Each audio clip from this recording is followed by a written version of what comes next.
अगर आप Amazon, फ्लिपकार्ट, मिंत्रा जैसी शॉपिंग साइट से नो कॉस्ट ईएमआई या फिर इजी ईएमआई पे शॉपिंग करना चाहते हैं और आपके पास क्रेडिट कार्ड जैसी चीज नहीं है, तो इस वीडियो में आपको एक ऐसी वेबसाइट के बारे में बताने वाला हूं जो आपको एक क्रेडिट लिमिट प्रोवाइड करेगी और उस क्रेडिट लिमिट को यूज करके आप नो कॉस्ट ईएमआई और इजी ईएमआई पे प्रोडक्ट खरीद सकते हैं इन बड़ी बड़ी शॉपिंग साइट्स पर। वैसे आपने बहुत सी नो कॉस्ट ईएमआई और पे लेटर सर्विसेज एप्लीकेशंस का नाम सुना होगा, जैसे फॉर एग्जांपल बजाज फाइनेंस।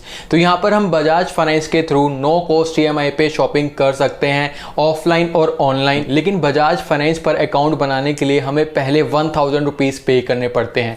तो जिस वेबसाइट के बारे में आपको बताने वाला हूं, इस पर अकाउंट या फिर इसकी लिमिट को लेने के लिए हमें कोई भी चार्जेस या फिर फीस नहीं देनी है। फ्री ऑफ कॉस्ट हमारा अकाउंट बनेगा और हमें free of cost credit limit दे दी जाएगी। तो ये वीडियो उनके लिए मस्ट वॉच है जिनके पास क्रेडिट कार्ड नहीं है, जो स्टूडेंट है और नो कॉस्ट ईएमआई पे शॉपिंग करना चाहते हैं, तो उनके लिए मस्ट वॉच है। तो बने रहेगा। तो यहाँ पर बिना टाइम वेस्ट के वीडियो को लेते हैं स्टार्ट। नमस्कार दोस्तों, मैं प्रशांत, आप देख रहे हो देसी कंज्यूमर। तो यहाँ पर सबसे पहली चीज, जो वेबसाइट का नाम है जस्ट मनी। मे बी आपने इसका नाम पहले सुना होगा, अगर नहीं सुना तो अब सुन लिया। तो यहाँ पर जस्ट मनी पर अकाउंट बनाने के लिए, क्रेडिट लिमिट लेने के लिए 3 चीजें चाहिए। सबसे पहले चाहिए एक पैन कार्ड, उसके बाद चाहिए एक आधार कार्ड, थर्ड चाहिए हमें एक बैंक अकाउंट और बैंक अकाउंट की पिछले 3 महीने की स्टेटमेंट पीडीएफ की फॉर्म में। तो जस्ट मनी पर अकाउंट बनाने से पहले ये 3 चीजें पहले रख लीजिएगा।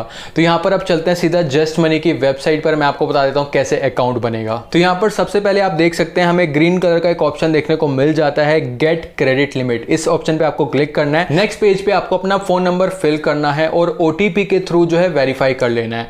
नेक्स्ट आपको अपनी जीमेल आईडी प्रोवाइड करनी है या फिर आप जीमेल आईडी पर रीडायरेक्ट करके जो है लॉगिन कर सकते हैं। तो ये प्रोवाइड करने के बाद आपका अकाउंट जो है क्रिएट हो जाएगा। नेक्स्ट आपको अपना नेम फिल करना है, डेट ऑफ बर्थ फिल करनी है और जेंडर सिलेक्ट करके कंटिन्यू पे क्लिक कर देना है। उसके बाद आपको जो है अपना एड्रेस फिल करना है, पिन कोड, एरिया कौन सा है और हाउस नंबर क्या है, ये सब फिल करने के बाद फिर दोबारा कंटिन्यू कर देना है। नेक्स्ट पेज पर आपको अपना पैन कार्ड और आधार कार्ड नंबर फिल करना है। अब यहां पर मैं आपको बता देता हूं पैन कार्ड नंबर क्यों फिल करना है। पैन कार्ड में हमारी सारी फाइनेंशियल डिटेल्स होती हैं, हमारे कितने बैंक अकाउंट है, हमारे पास क्रेडिट कार्ड है या नहीं, हमने कोई लोन लिया है या अगर लोन लिया है उसकी हम टाइमली रीपेमेंट करते हैं, तो ये सब चीजें पैन कार्ड में होती हैं। तो ये सब चीजें जस्ट मनी जानना चाहता है कि आप जो है एक अच्छे कस्टमर हैं बैंक के, क्रेडिट कार्ड यूज अच्छे से करते हैं, टाइमली लोन की पेमेंट करते हैं, तो इन बेसिस पे आपको एक लिमिट प्रोवाइड करेगा जस्ट मनी। इसलिए पैन कार्ड चाहिए होता है।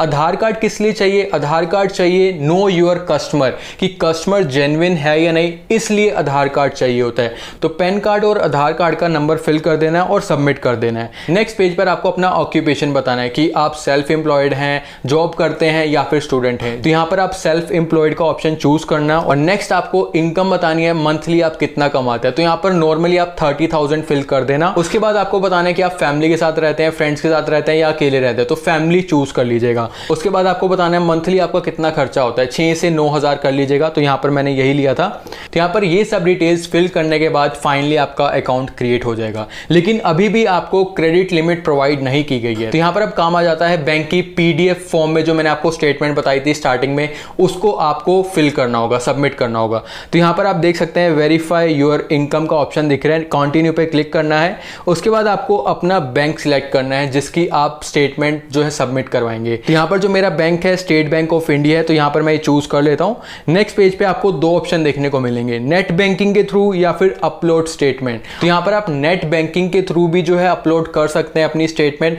या फिर डायरेक्ट आप पीडीएफ फॉर्म में जो डाउनलोड की थी वो भी आप सबमिट कर सकते हैं। तो यहां पर जो है मैंने अपनी पीडीएफ फॉर्म में जो है डाउनलोड करके रखी थी, तो मैं यहां पर अपलोड स्टेटमेंट पे क्लिक कर देता हूं। तो यहां पर नेक्स्ट आप देख सकते हैं मैंने अपनी स्टेटमेंट चूज करी और यहां पर सबमिट कर दी। तो यहां पर मेरी स्टेटमेंट इनके पास चली गई है। अब यहां पर बताना है कि कौन सा बैंक अकाउंट की स्टेटमेंट थी। वैसे हम पहले सिलेक्ट कर चुके थे, लेकिन यहां पर अब बताना है कि बैंक कहां पर है, उसका जो ऑफिस है कहां पर है, किस प्लेस पर है। तो यहां पर सबसे पहले आपको बैंक अकाउंट नेम फिल करना है। उसके बाद कौन सा अकाउंट है, करंट है या सेविंग है, तो यहां पर मेरा सेविंग है, मैं सेविंग फिल कर देता हूं। उसके बाद नेक्स्ट आपको आईएफएससी कोड फिल करना है कि ब्रांच कहां पर है और बैंक अकाउंट फिल करना है। तो ये सब डिटेल्स फिल करने के बाद कंटिन्यू कर देना है। तो यहां पर आप देख सकते हैं मुझे 30,000 रुपीज की क्रेडिट लिमिट प्रोवाइड कर दी गई है, अप्रूव हो गई है मेरी लिमिट, लेकिन अभी मैं इसको यूज़ नहीं कर सकता। अभी मेरा KYC होना बाकी है, वो मुझे अच्छे से जानेंगे। मेरे आधार कार्ड को मुझे लिंक करना होगा OTP के थ्रू KYC करनी होगी। तो यहाँ पर कंप्लीट KYC पे क्लिक करना है। तो यहाँ पर पेज जो ओपन होगा, यहाँ पर क्लिक सेल्फी का ऑप्शन आ गया। तो क्लिक सेल्फी पे आपको क्लिक करना है।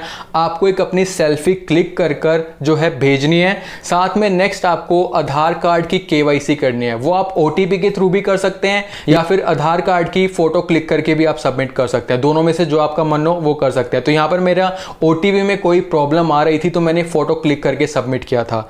तो यहाँ पर आप देख सकते हैं मेरा KYC कंप्लीट हो गया। तो यहाँ पर मुझे 30,000 रुपीज अप्रूव्ड है, KYC मेरा हो गया, लेकिन अभी भी यूज नहीं कर सकता हूँ। एक लास्ट स्टेप बाकी है।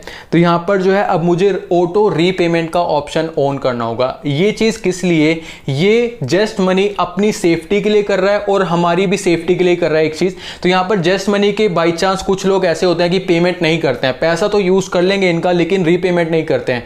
तो यहाँ पर जस्ट मनी कहता है कि तुम पहले अपना बैंक अकाउंट लिंक करो, जिससे हम अपने आप ही जो आपकी रीपेमेंट की जो इंस्टॉलमेंट बनेगी, अगर आप EMI पे प्रोडक्ट लेते हैं, वो हम अपने आप ही ले लेंगे। मतलब कि बैंक अपने आप हमें प्रोवाइड कर देगा। तो इसलिए होता है। और दूसरी चीज हमारी भी सेफ्टी रहती है, बाई चांस हम भूल जाते हैं तो हम पे कोई पेनल्टी वगैरह नहीं लगेगी। अगर हमारे बैंक अकाउंट में पैसा रखा है तो ऑटोमेटिकली रीपेमेंट हो जाएगी और हम पे कोई पेनल्टी नहीं लगने वाली है। तो इसलिए ऑटो रीपेमेंट को कंप्लीट करना होगा। तो यहाँ पर ऑटो रीपेमेंट के ऑप्शन को ऑन करने के लिए 3 ऑप्शन प्रोवाइड किए जाते हैं। पहला होता है नेट बैंकिंग के थ्रू, दूसरा होता है डेबिट कार्ड के थ्रू, तीसरा होता है इन्होंने जो मुझे प्रोवाइड किया था NACH के थ्रू। तो यहाँ पर जब मैंने अपना अकाउंट बनाया था तब मेरा डेबिट कार्ड के थ्रू जो है ऑटो रीपेमेंट ऑन हो गया था। मे बी आपके में भी ये ऑप्शन शो हो जाएगा। ये थोड़ा सा इजी रहता है, लेकिन जो मुझे अभी ऑप्शन प्रोवाइड किया गया है NACH का, तो यहाँ पर मुझे इन्होंने एक डॉक्यूमेंट प्रोवाइड किया। उसे मुझे पहले डाउनलोड करना है, फिर उसका प्रिंट आउट निकलवाना है।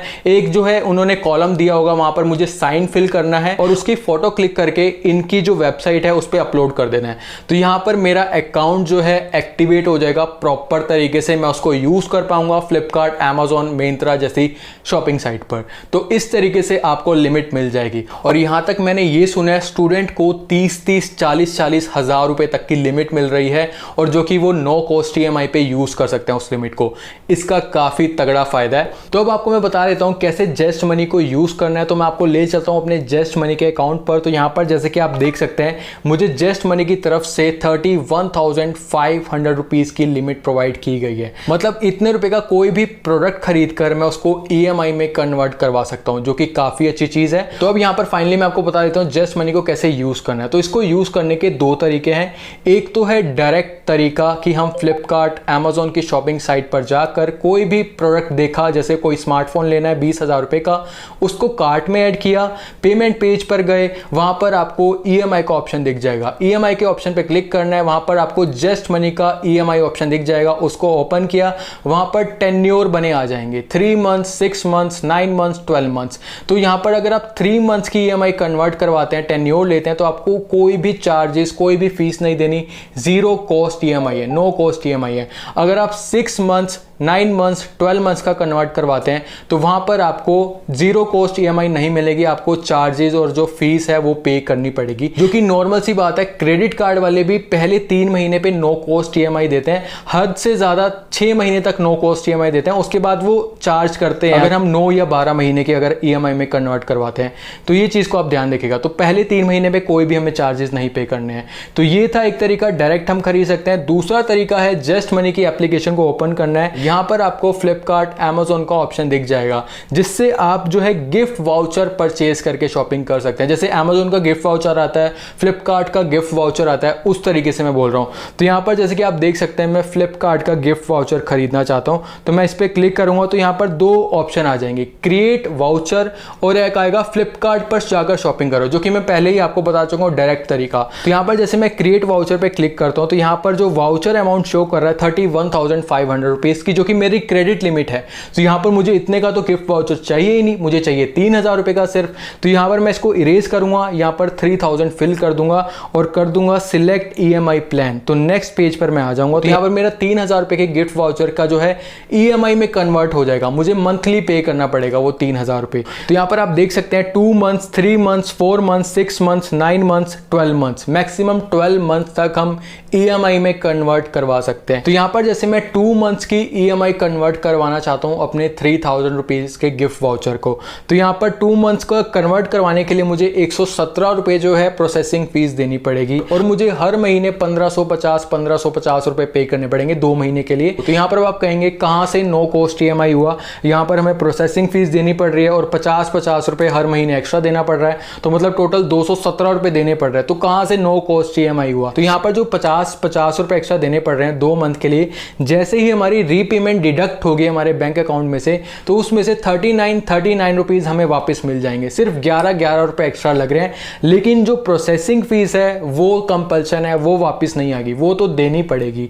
तो यहाँ पर ये 2 मंथ्स पर है, लेकिन अगर आप 3 मंथ्स के ऑप्शन पर देखेंगे कोई भी प्रोसेसिंग फीस नहीं है और जो हम पैसे देंगे 44 रुपीज़ जो हमारे एक्स्ट्रा लग रहे हैं, 1044 रुपीज़ ले रहे हैं हमसे 3 महीने के लिए। तो यहाँ पर 44 रुपीज़ मतलब एक्स्ट्रा ले रहे हैं हर महीने, तो 44 रुपीज़ वो हमारे हर महीने वापस आते रहेंगे। तो यहाँ पर आप देख सकते हैं 3 मंथ्स पर नो कॉस्ट EMI अवेलेबल है, 0 फीस हमसे ये ले रहे हैं, तो ये काफ़ी अच्छी चीज़ है। 3 मंथ्स के ऑप्शन पे आप देख सकते हैं नो कॉस्ट EMI अवेलेबल है। बाकी अगर आप 3 मंथ से ऊपर का या फिर नीचे का कोई भी प्लान चूज करते हैं, वहां पर प्रोसेसिंग फीस कंपल्सन है और जहां पर लिखा है ऑफर, वहां पर आपको जो चार्जेस ले रहे हैं ये हर मंथ एक्स्ट्रा, वो आपको वापस मिल जाएंगे।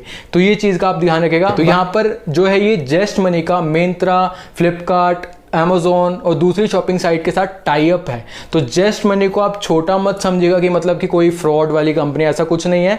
तो काफ़ी अच्छे टाई अप है इनके साथ, तो तभी हम इसको यूज़ कर पा रहे हैं दूसरी शॉपिंग साइट पर। तो ये चीज़ आप ध्यान रखिएगा। तो यहाँ पर आपके पास अगर क्रेडिट कार्ड नहीं था तो अब ये वाला ऑप्शन आप ले सकते हैं, जो कि काफ़ी बेस्ट है।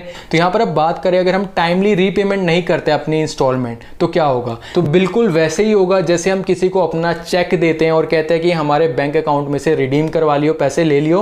तो हमारे बैंक अकाउंट में बाई चांस उस टाइम पर पैसे नहीं और वो चेक लगा देता है बैंक में, चेक बाउंस हो जाता है और बैंक को हमें पेनल्टी देनी पड़ती है। सेम टू सेम वैसे ही होगा, यहाँ पर भी हमें बैंक को पेनल्टी देनी पड़ेगी अगर जस्ट मनी वाले बैंक को कहेंगे कि हमारी इंस्टॉलमेंट दो, टाइम आ गया, तो ये चीज़ होगी। बाकी जस्ट मनी भी अपनी तरफ से पेनल्टी लगा सकता है 250, 300, 400 रुपये। तो ये चीज़ आप ध्यान रखिएगा। तो टाइमली पे करेगा अगर आप इसको यूज़ करते हैं। तो यहाँ पर ये था पूरा जस्ट मनी के बारे में। तो करते हैं इस वीडियो को यहीं पर एंड। अगर आपको कोई भी डाउट हो तो कमेंट सेक्शन में पूछ सकते हैं, और अगर आप बनाते हैं अकाउंट और कितनी क्रेडिट लिमिट मिलती है ये भी ज़रूर बता दीजिएगा कमेंट में, काफ़ी अच्छा लगेगा और दूसरों को भी पता चल जाएगा कि आपको इतनी लिमिट मिली है और काफ़ी अच्छा से वर्क कर रहा है। तो ये चीज़ है।